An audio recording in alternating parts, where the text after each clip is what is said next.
तो माझा कोणीच नव्हता. 15 दिवसासाठी माझ्या आयुष्यात आला आणि अंदर आऊँ क्या? क्या चाहिए? मी प्रश्नार्थक नजरेने त्याच्याकडे पाहिलं. सर मेरा नाम रोशन है, राजस्थान का रहने वाला हूँ. तो मुझे काम चाहिए, कुछ भी करूँगा. तेरे पास ॲड्रेस प्रूफ है? हां सर. त्यानं फटाफट सोबतच्या पिशवीतून शाळेची 8वी पास सर्टिफिकेटची झेरॉक्स काढून दाखवली. प्रथम दर्शनी पोरगं एकदम थरथरीत वाटत होतं. तू इधर कैसे आया? सर मैं 2 महीने पहले यहाँ ट्रक से जा रहा था.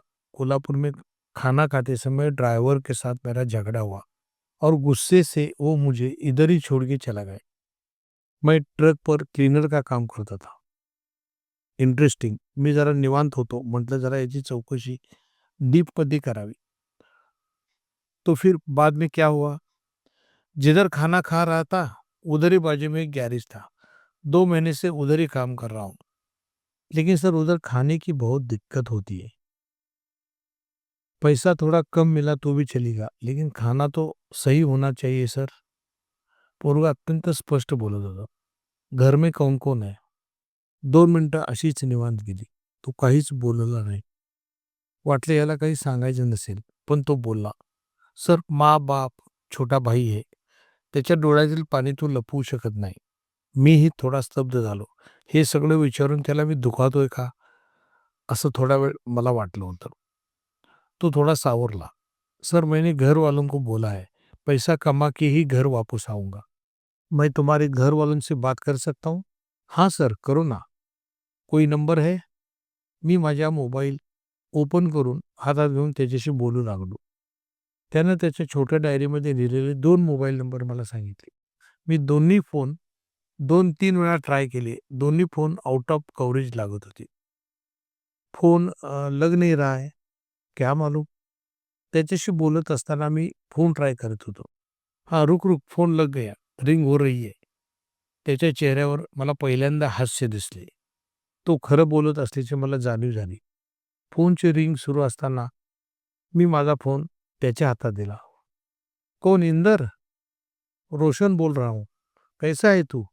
अरे पापा का फोन ट्राई कर रहा हूँ, लग नहीं रहा है. एक बात सुन, मैं कोल्हापुर में हूँ. पापा आने के बाद इसी नंबर पे उनको फोन करने के लिए बोल. अरे रुक रुक, तू कैसा है? हाँ मैं ठीक हूँ. इधर ताप से बात करो. असं म्हणत त्यांना माझ्याकडे फोन दिला. हाँ मैं कोल्हापुर से संजय पटेल बोल रहा हूँ. रोशन के घर वाले किधर है? रोशन को पहचानते हो? असे माझे 2-4 प्रश्न त्याला विचारून झाल्यावर रोशनच्या चेहऱ्यावर टेन्शन कमी झाल्याचं मला जाणवत होतं. माझ्या आत्तापर्यंतच्या अनुभवातून नवीन कामासाठी आलेल्या मुलाला मी काही खोचक प्रश्न नेहमीच विचारत असे. गैरेज में काम करना पसंद है क्या? तुम साइट पे भी रह सकते हो? अगर आज काम पे लगते हो तो कितने दिन के बाद घर जाओगे?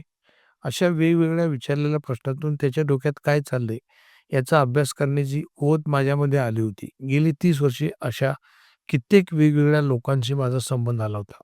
तुझे 4 महीना छुट्टी नहीं मिलेगी. 1500 रुपये पगार मिलेगा और खाना भी दूंगा. तुमने अच्छा काम किया तो पेमेंट मैं बढ़ा के दूंगा. मी एका दमात सगळं बोलून गेलो. ह्या माझ्या बोलण्यामुळे त्याच्या मनात खात्री झाली होती, नोकरी पक्की झाल्याची. 4 महीना तुझे छुट्टी नहीं मिलेगी. कोई प्रॉब्लेम नहीं सर. मैं 2 साल बाद ही गाव जाऊंगा. त्याच्या उत्तराने मी हैराण झालो. माझ्या आत्तापर्यंतच्या 30 वर्षामध्ये असं सांगणारा कोणी भेटला नव्हता. मी पहिल्यांदाच ऐकत होतो. पण मी माझ्या चेहऱ्यावरील आश्चर्य दाखवून न देण्याची खबरदारी घेतली होती. 2 महीने से तू जिस गैरेज में काम कर रहा है, उस मालिक का मुझे फ़ोन नंबर दे दो. मैं उसके साथ बोलना चाहता हूँ. हाँ साहब, म्हणत तो खुश होऊन निघून गेला. पण सकाळी ठरल्याप्रमाणे तो माझ्या ऑफिसमध्ये आला. पाठोपाठ गॅरेजवाल्या मालकाचा फोन आला. मालक पोराला तुमच्याकडे ठेवून घ्या. पोरगं एकदम कामाचं आहे. आमच्याकडे जेवण्याची अडचण आहे. नाहीतर मी त्याला सोडला नसता.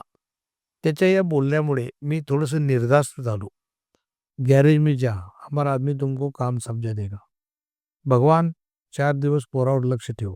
तो माझ्या केबिनच्या बाहेर गेल्यावर मी माझ्या माणसाला सूचना दिल्या होत्या. त्याच दिवशी रात्री माझ्या मोबाईलवर रिंग झाली. "साहब, रोशन है? अरे यार, सुबह फ़ोन करो ना, ये मालिक का फ़ोन लगा है." "रुको साहब, रोशन के पिताजी आपसे बात करना चाहते हैं." "ठीक है, फ़ोन दे दो." "नमस्ते साहब जी, मैं रोशन का पिताजी बोल रहा हूँ। रोशन कैसा है?" मेरे पास उसका फ़ोन नंबर नहीं था, इसलिए बहुत दिन से बात उसके साथ नहीं हो पाई थी। "वो ठीक है ना?" "हाँ, ठीक है।" "साहब, वो बहुत गुस्से वाला है, हमसे रूठ कर चला गया है, लेकिन पक्का ईमानदार है। आप ही का लड़का है, ऐसे समझ के उसको संभाल के ले लो साहब." "हां, हां, चिंता मत करो. ही मेरा नंबर आहे." मी असं त्यांना सांगत असताना मला त्यांच्या हुंदक्याचा आवाज जाणवत होता. बाजूला बहुतेक त्याची आई पण असावी. पुन्हा माझ्या आवाजात ती थोडीशी नम्रता आली. "आप उसकी चिंता मत करो." त्याच्या वडिलांना माझ्या या वाक्यामुळे खूप धीर आला असावा. त्यांनी माझे आभार मानत फोन बंद केला. त्यानंतर माझ्या डोक्यात बरेच विचार घोळू लागले. एवढ्या लहान वयात त्यानं घर का सोडलं असावं? मी त्याच्या इतका लहान असताना काय करत होतो? आपण किती सुखवस्तू घरात जन्मलो याची जाणीव होत होती. 15 दिवसात तो आमच्यात खूपच चांगला रुळला होता. आमच्या इतर स्टाफकडून सुद्धा त्याच्याबद्दल चांगला रिपोर्ट येत होता. एके दिवशी अचानक संध्याकाळी तो माझ्या ऑफिसमध्ये आला. "अन्ना, मुझे गाव जाना बहुत जरूरी है." त्याच्या अचानक आलेल्या वाक्याने माझ्या डोक्यात तिळी कुठली. "क्यों जाना है?" "अन्ना, गाव से निकल के मुझे 1 साल होने को आया है." तो मी खूप चिडलो आहे हे त्याच्या लक्षात येत होतं. तरी तो धीर धरून एका दमात बोला, "गाँव में मेरा एक दोस्त है, मैं उसके बहन के साथ शादी करना चाहता हूँ। हम एक दूसरे को बहुत चाहते हैं। उसकी उम्र बहुत कम थी, वो 4 दिन पहिले ही 18 साल की हो गई है." मी जरा शांतपणे त्याचं म्हणणं ऐकून घेतो म्हटल्यावर त्याला धीर आला असावा. "उसके बाप ने मुझे बोला था, 1,00,000-2,00,000 कमा के दिखा, उसके बाद ही तेरा मुँह दिखा. इसलिए मैंने आपको बोला था, मैं 2 साल बाद ही गाँव जाऊंगा." तो माझ्या या प्रश्नार्थी नजरेकडे बघून घळाघळा रडायला लागला. थोडा धीर करून तो पुन्हा माझ्याबरोबर बोलायला लागला. "पैसा कमा के ही गाँव जाने वाला था, लेकिन..." तो एवढं बोलला, आणखीन पुन्हा रडायला लागला. मीही थोडा गंभीर झालो. फिर उसके भाई का भगवान दादा के फ़ोन पे आज फ़ोन आया था. उसके घर वाले उसकी शादी दूसरे लड़के के साथ कर रहे हैं. तू जल्दी आ.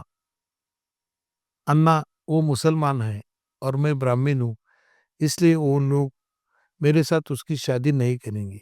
मैं टाइम पे गाँव नहीं पहुंचा तो सब कुछ खत्म हो जाएगा अन्ना. 2 मिनिटे शांततेत गेली. मलाही वास्तवतेचं गांभीर्य जाणवू लागलं. आज निकला तो ही परसों मैं गाँव पहुंच सकता हूँ. शादी भाग के करोगे? हाँ अन्ना, वो भी तैयार है और उसका भाई भी हमारे साथ है. और तेरे घर वाले? अन्ना, हमको शादी करना है, मुझे किसी की फिक्र नहीं है. त्याच्या या बोलण्यात मला भलताच आत्मविश्वास वाटत होता. आज मंगळवार है, मैं 2 दिन के बाद गाँव पहुंच सकता हूँ. अन्ना, मेरे 15 दिन का 750 रुपये पगार निकलता है. मैंने सावन के लिए 50 रुपये लिया है, बाकी का मुझे दे दो. इतने पैसे में मैं घर पहुंच सकता हूँ. और तेरा खाना?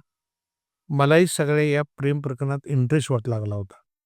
"तू ऐसा कर, अभी खाना खा, 2 दिन की रोटी साथ में ले और जाने की तयारी कर."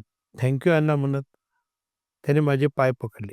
त्याच्या 700 रुपयात मी आणखीन 500 रुपये घालून त्याला जायला सांगितले. "पहुंचने के बाद तू फोन कर." पोरगं नाचतच ऑफिसच्या बाहेर पडलं. मी त्याचा कोण होतो? का आपुलकी वाटावी त्याच्याबद्दल एवढी? काही प्रश्नांची उत्तरे नसतात. तसंच काहीतरी झालं होतं. शुक्रवार सकाळपासून त्याच्या फोनची वाट बघत होतो. संध्याकाळ झाली तरी त्याचा फोन आला नाही. 500 रुपयाला फसल्याची जाणीव होऊ लागली होती. दुसऱ्या दिवशी सकाळी साधारण 10च्या दरम्यान एका अनोळख्या नंबरवरून फोन आला. "साहब, मैं राजस्थान की रोशन का दोस्त बोल रहा हूँ. उसका अगर आपको फोन आया तो उसे कोल्हापूर वापस बुला के ले लो." त्याच्या बोलण्यात काहीतरी गडबड जाणवत होती. "रोशन अभी तक उधर पहुंचा नहीं?" माझी उत्सुकता वाढली. "क्या बोलू साहब?" तो रडायला लागला. "मेरी बहन ने तेजाब लेके खुदकुशी कर ली। पुलिस रोशन के पीछे कुत्तों जैसे लगे हैं। आप उसको उधर ही बुला के ले लो, नाही तो वो उसको नाही छोडेगी. हे बोलताना त्याला रडू आवरत नव्हतं आणि माझ्या कानातून वाफा येत होत्या. अरे भाई, मुझे जरा आराम से बताओ क्या हुआ. मेरे घर वाले मेरे बहन की शादी जबरदस्ती दूसरे लड़के के साथ करना चाहते थे, लेकिन मुझे और मेरी बहन को रोशन ही पसंद था. घर वाले बहुत प्रेशर डाल रहे थे. शादी भी पक्की कर दी थी. शादी कल थी. कल रात उसको शादी पे जाने के लिए डर लग रहा था, इसीलिए उसने तेजाब पी लिया. हमारे घरवाले कसाई आहे साहब, असं म्हणत तो पुन्हा रडायला लागला. माझं डोकं सुन्न झालं. ऑफिसमध्ये टेबलावर कामात होतो, पण लक्ष लागत नव्हतं. आत्ता कुठे असेल रोशन, काय करत असेल आणि त्याची मानसिक स्थिती कशी असेल, असे नाना प्रश्न माझ्या डोक्यात येत होते. त्यानं ऑफिसमधून बाहेर पडताना मला एक प्रश्न विचारला होता. साहब, शादी के बाद हम दोनों इधर आपके पास काम करने के लिए आ सकते हैं? कुछ भी हम लोग काम करेंगे. मी होकारार्थी मान डोलवली होती. मी त्याने दिलेल्या सगळ्या फोनवर ट्राय करत होतो. सगळे फोन नॉट रिचेबल लागत होते. 2 दिवसांनी पुन्हा एका अनोळख्या नंबरवरची रिंग वाजली. साहब, मैं रोशन बोल रहा हूँ. अरे यार, किधर है तू? 2 दिन तुमको ट्राय कर रहा हूँ. तो रडत रडत होता. त्याला नीट माझ्याशी बोलता येत नव्हतं. त्याचा हुंदका थांबला. अन्ना, मुझे माफ करो. मैं जिसके लिए जी रहा था वो नहीं रही, तो मैं जी के क्या करूं. अरे रोशन, जरा सुन, असे मी म्हणेपर्यंत बाजूने रेल्वे जात असल्याचा आवाज येत होता. रोशनने रेल्वेखाली स्वतःला झोकवून दिलं होतं.